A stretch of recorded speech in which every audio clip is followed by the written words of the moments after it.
Shalom saudara yang terkasih dalam Tuhan. Hari ini kita akan belajar dari satu kebenaran firman Tuhan yang saya berikan tema memilih harta yang kekal.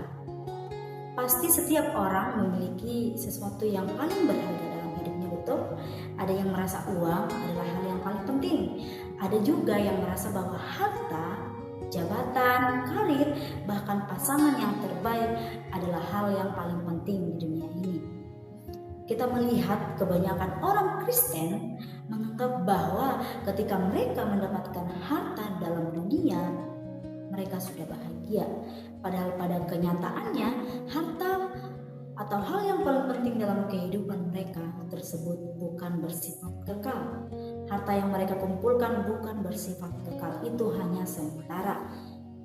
Itu akan ada masanya dan tidak akan selama-lamanya. Namun hari ini kita akan belajar bersama-sama untuk memilih harta yang kekal, harta yang terbaik. Nah, Bapak Ibu Saudara, mari kita buka dalam kitab Matius 6 ayat yang ke-19 sampai yang ke-24. Dari sini kita belajar kenapa kita perlu untuk memilih atau mengumpulkan harta yang kekal. Kenapa kita tidak memilih harta dunia saja? Nah, poin pertama yang akan saya berikan adalah karena harta dunia bersifat sementara. Ayat yang ke-19 dikatakan, janganlah kamu mengumpulkan harta di bumi mengat dan karat merusaknya. Firman Tuhan jelas berkata, janganlah kamu mengumpulkan harta di bumi. Hal ini menunjukkan bahwa harta yang kita kumpulkan akan sia-sia. Karena dikatakan ngengat akan merusaknya. Nah, saudara yang dikasihi Tuhan, ngengat adalah serangga kecil yang perlahan-lahan akan merusak. Pertama-tama dia akan masuk berdiam diri lalu merusak. Dengan demikian dapat dikatakan bahwa harta yang kita kumpulkan di dunia ini tidak akan ada gunanya. Padahal jika dipikir-pikir ya, sudah capek bekerja, capek kesana kesini bekerja mengumpulkan harta, berdiri lelah dalam bekerja, namun semuanya sia-sia. Bukan berarti dikatakan kita tidak perlu mencari harta, kita tidak perlu bekerja. Namun firman Tuhan menegaskan bahwa ketika kita terlalu condong ke dalam harta, motivasi yang tidak benar dalam hidup kita, maka itu akan sia-sia. Dan poin yang kedua yang saya berikan adalah harta dunia menentukan identitas kita. Dalam ayat yang ke-21 dikatakan, karena di mana hartamu berada, di situ juga hatimu berada. Nah, saudara yang dikasih Tuhan, ayat ini menegaskan bahwa harta dunia dapat menentukan identitas seseorang.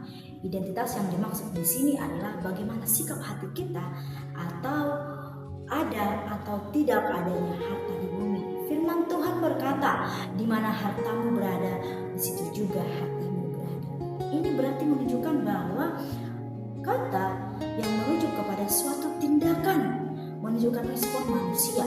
Apakah manusia lebih condong kepada hartanya yang ada di bumi atau kepada Tuhan? Namun faktanya kebanyakan orang Kristen lebih mengutamakan harta yang bersifat tidak kekal.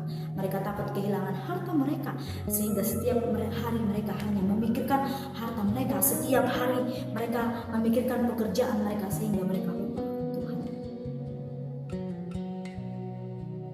Padahal Tuhan mengajarkan kita untuk mencari harta yang kekal. Bapak Ibu Saudara yang dikasihi Tuhan, identitas orang Kristen akan terlihat dari seberapa banyak harta mereka di dunia ini.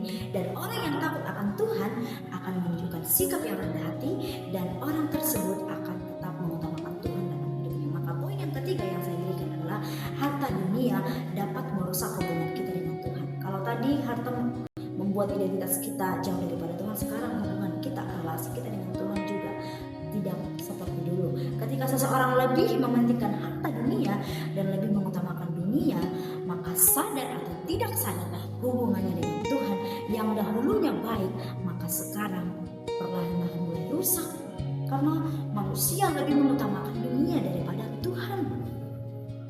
Maka dalam ayat yang ke-24 dikatakan, tak seorang pun dapat mengabdi kepada dua Tuhan, karena jika demikian ia akan membenci seorang dan mengasihi yang lain. Dalam ayat ini menegaskan bahwa setiap orang tidak dapat mengabdi kepada dua Tuhan sekaligus. Berarti setiap orang diberi pilihan untuk memilih Tuhan atau harta dunia. kesalahan orang Kristen, kebanyakan dari mereka lebih memilih harta dunia. Namun firman Tuhan berkata, kita harus memilih pilihan yang terbaik Bapak-Ibu Saudara. Balon terlihat indah dan warna-warni dan menarik perhatian banyak orang, tapi balon sangat rapuh. Sekali tertusuk maka akan langsung pecah dan keindahannya akan langsung lenyap seketika. Namun coba lihat sebuah batu. Batu mungkin sederhana dan tidak menarik, tapi batu itu kuat, tahan lama dan tidak mudah hancur. Begitu juga dengan harta. Harta dunia itu seperti balon yang menarik tapi rapuh dan sifatnya sementara. Namun harta yang kekal itu seperti batu yang tidak mencolok tapi kuat dan bertahan lama. Maka Bapak Ibu Saudara, kumpulkanlah harta di surga, sebab surga kekal dan karat tidak akan merusaknya. Terima kasih, demikian yang dapat saya sampaikan. Shalom.